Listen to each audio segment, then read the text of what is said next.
என்னத்த இன்னைக்கு கிளீனிங் ஒர்க்கா? ஆமாம், இன்னைக்கு என்னன்னு பார்த்தீங்கன்னா மேகமூட்டம்னு சொல்லி நேற்றே நியூஸ் பார்த்துட்டேங்க.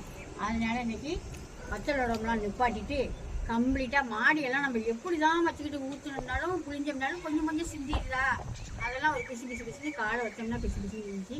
கம்ப்ளீட்டாக இன்னைக்கு காலையிலே எழுந்திரிச்சு மேகமூட்டம் சொன்னோன்னே ஃபுல்லாக கழுவிட்டு வந்துட்டேங்க. மாடி கழுவி மேலே எல்லாமே இன்னைக்கு கழுவுறது தான் வேலை. வாங்க மேலே போய் பார்த்துடலாம். மேலே கொஞ்சம் தண்ணி ஊற்றி நல்லா பேசி வச்சுருக்கேன். இப்போ கம்ப்ளீட்டாக தண்ணி ஊற்றி நமக்கு தண்ணி பிரச்சனையில் எனக்கு தண்ணியெல்லாம் மேலே பிடிச்சிக்கலாம், எந்த பிரச்சனையும் இல்லை. கழிவுடெல்லாம் ரொம்பவே சூப்பராக தண்ணி வசதியெல்லாம் செஞ்சு வச்சுருக்கோம். வாரத்துக்கு ஒன்று வாரத்துக்கு ஒன்று சனிக்கிழமை கம்ப்ளீட்டாக கழுவி விட்டுட்டு, ஞாயிற்றுக்கிழமை தான் எனக்கு கடை லீவாச்சா, அதனால் சனிக்கிழமை கம்ப்ளீட்டாக கழுவி விட்டுருக்காங்க. இன்றைக்கி அந்த வேலை தானே நடந்துக்கிட்டு இருக்கு.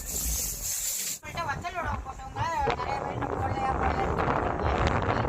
ஜப்பர்ஸ் வத்தலும் கொஞ்சம் கம்மியாக இருக்குங்க ஸ்டாக்கில், அதனால் போட்டுக்கிட்டே இருக்கிறோம். திங்கக்கிழமைக்கு காசு போட்டவங்க அனைத்துமே திங்கக்கிழமைக்கு போட்டுருக்காங்க.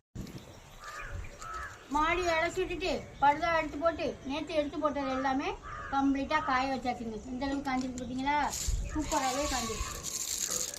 அவ்வளோதாங்க. மற்ற பேருக்கு வத்தல் வடவும் மசாலா ஐட்டம் மாவு ஐட்டம்